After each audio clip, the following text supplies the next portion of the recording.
Hello. খুবই সহজ প্রসেসে কিভাবে একটা পিওনিয়ার অ্যাকাউন্ট তৈরি করবেন নতুন আপডেটে, সেটা আজকে সম্পূর্ণ প্রসেস দেখানো হবে এই ভিডিওতে। চলুন বেশি কথা না বলে স্ক্রিনে যাওয়া যাক। বেশি কথা না বলে আমরা কম্পিউটার স্ক্রিনে চলে এসেছি। আপনারা যখন একটি ব্রাউজারে পিওনিয়ার অ্যাকাউন্ট লিখে সার্চ করবেন, আপনাদের এরকম একটা ইন্টারফেস শো করবে। তো আমরা এখন আমাদের কাজ হচ্ছে অ্যাকাউন্টটা রেজিস্টার করতে হবে। যেহেতু আমাদের নতুন অ্যাকাউন্ট, রেজিস্টারে ক্লিক করার পর আমাদের এরকম একটা ইন্টারফেস শো করবে। যেহেতু আমি একজন ফ্রিল্যান্সার এবং আমার ব্যক্তিগত কাজে ব্যবহার করব, আপনারা যদি নিজেদের ব্যক্তিগত কাজে এবং কন্টেন্ট ক্রিয়েটর হন, সেক্ষেত্রে ফ্রিল্যান্সার অথবা অনলাইন পেশাজীবী দিতে পারেন। এরপর আমি দেবো আন্তর্জাতিক ক্লায়েন্ট অথবা ফ্রিল্যান্সার মার্কেট প্লেস থেকে অর্থ গ্রহণ। তো আপনি যদি একজন কন্টেন্ট ক্রিয়েটর ফেসবুক অথবা আপনি অন্যান্য কোথাও থেকে অর্থ নিতে চান, ডলার আনতে চান, সেক্ষেত্রে আপনি এটা দিতে পারেন, সমস্যা নাই। যেহেতু আমি ফ্রিল্যান্সার, আমি মার্কেট প্লেস থেকে অর্থ নিব, আমি এটা ক্লিক করব। এখন আপনাদের এখানে ইচ্ছা মতন একটা ইউএসডি দিতে পারেন, কত ইউএসডি পর্যন্ত আপনি দেবেন। আমি দিচ্ছি সর্বোচ্চ। এখন আমাদের এখানে ইন্টারফেস শো করবে নিবন্ধন করুন। আচ্ছা, চলুন আমরা নিবন্ধনে ক্লিক করি। এখন এখানে আপনার শো করতেছে, এখানে আপনি যদি একজন বিজনেস করে থাকেন অনলাইনে, আপনাকে বললামই, এবং আপনার যদি আদার্স কোনো বিজনেস থাকে, সেক্ষেত্রে আপনি নিচের অপশনটা আমরা সিলেক্ট করতে পারি। যেহেতু আমরা বিজনেসের জন্য না নিজের জন্য ব্যবহার করতেছি, সেহেতু আমরা নো মাই বিজনেস এ ক্লিক করব। ক্লিক করে আমরা ওটাই রাখবো। এখন নিচে আমরা অনেকগুলো অপশন দেখতে পাচ্ছি, first name, last name, email address এবং বার্থডে ডেট। এখানে মনে রাখবেন আপনার ন্যাশনাল আইডি কার্ড, বাংলাদেশে স্মার্ট আইডি কার্ড, অথবা আপনার পাসপোর্টে যে নাম দেওয়া আছে এবং যে ইনফরমেশন দেওয়া আছে সেইগুলোই ব্যবহার করবেন। এখানে আপনার একটা নামের সেন্টেন্স যদি ভুল হয়, সেক্ষেত্রে আপনার ভেরিফাই হবে না। চলুন আমরা এখানে বেশি কথা না বলে ফার্স্ট নামে দেই। তো আমার নাম, ইমেল অ্যাড্রেস সবকিছুই দেওয়া শেষ, ফার্স্ট নেম লাস্ট নেম দেওয়া শেষ। তো আমরা এখন এখানে নেক্সট অপশনে ক্লিক করব। এখন আপনার এখানে আরেকটা ফর্ম শো করবে, সেটা হচ্ছে প্রথমে কান্ট্রি দিতে হবে, তারপর আপনার স্টেট নম্বর দিতে হবে, তারপর হচ্ছে আপনার মোবাইল নম্বর দিতে হবে। দেন তারপর আপনার মোবাইল নম্বরে একটা কোড যাবে, কোডটা এখানে আমাদের দিতে হবে। চলুন তাহলে আমরা এই ফর্মটাও ফিল আপ করি। আপনি এখানে চাইলে ম্যানুয়ালিও দিতে পারেন। তো আমার সবকিছু দেওয়া শেষ। এখন আমি আমার নম্বরে একটা ভেরিফিকেশন কোড পাঠাবো, সেন্ড কোড। কোডটা দেওয়ার পরে আমরা নেক্সট অপশনে ক্লিক করেছিলাম।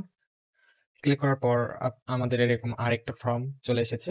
তো চলুন আমরা পরবর্তী ফর্ম ফিল আপ করি। এখানে আপনাদের দেখাচ্ছে, এখানে ইউজার নেম, আমার জিমেইল ওরা অলরেডি নিয়ে নিছে। তো এখানে পাসওয়ার্ড, তারপর আমাদের সিকিউরিটি কোশ্চেন দিতে হবে একটা, আপনার ন্যাশনাল আইডি কার্ড থাকলে এবং যদি পাসপোর্ট এবং ড্রাইভিং লাইসেন্স থাকে, সেক্ষেত্রে আপনারা সেগুলো ব্যবহার করতে পারেন। ন্যাশনাল আইডি কার্ড ব্যবহার করব।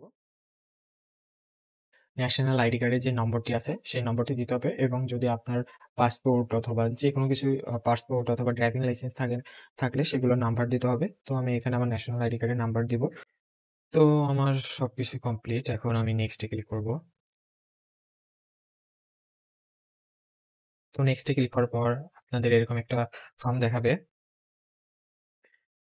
ফর্মটাতে এখানে পার্সোনাল অ্যাকাউন্ট এবং বিজনেস অ্যাকাউন্ট আছে।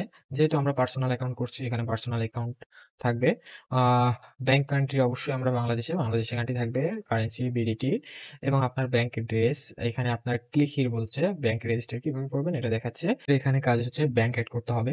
আহ চলুন আমরা ব্যাংক অ্যাড করে ফেলে দিই। ব্যাংকের নাম, আপনার যে ব্যাংক আছে সেই ব্যাংকের নাম দিবেন এখানে।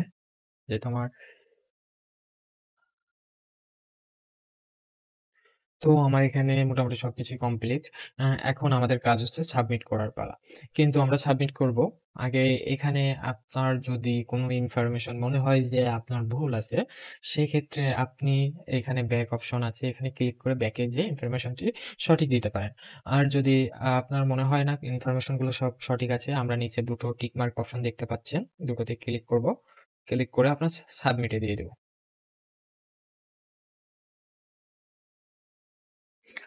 এখন সাবমিট করার পর কংগ্রেচুলেশন দিচ্ছে। এটা আমাদের ইন রিভিউতে আছে এবং আমাদের সময় লাগবে 24 থেকে 48 ঘন্টার মধ্যে তারা আমাদের ইনফরমেশনগুলো চেক করবে, চেক করে আমাদের জানাবে। এখন আমাদের আরেকটা কাজ বাকি আছে, সেটা হচ্ছে আমাদের মেইল ভেরিফাই করতে হবে। আপনি যদি মেইল ভেরিফাই না করেন তাহলে আপনার এতক্ষণের কষ্ট বৃথা। তো চলেন আমরা মেইল ভেরিফাই করি। তো আমাদের মেইলটা অলরেডি চলে এসেছে, আমরা এখন মেইল ভেরিফাইতে যাব। এরকম আপনাদের একটা মেইল ভেরিফাই অপশন আসবে, এখানে আপনার ভেরিফাই মাই ইমেইল দিবেন। দেওয়ার পর আপনাদের এরকম একটা ইন্টারফেসে নিয়ে আসবে। আসার পর এখানে আপনার মেইল অলরেডি ভেরিফাই হয়ে গেছে। আমার ভিডিওটা যদি আপনাদের পছন্দ হয়ে থাকেন তাহলে অবশ্যই লাইক, কমেন্ট, শেয়ার এবং সাবস্ক্রাইব করে পাশে থাকবেন। ধন্যবাদ।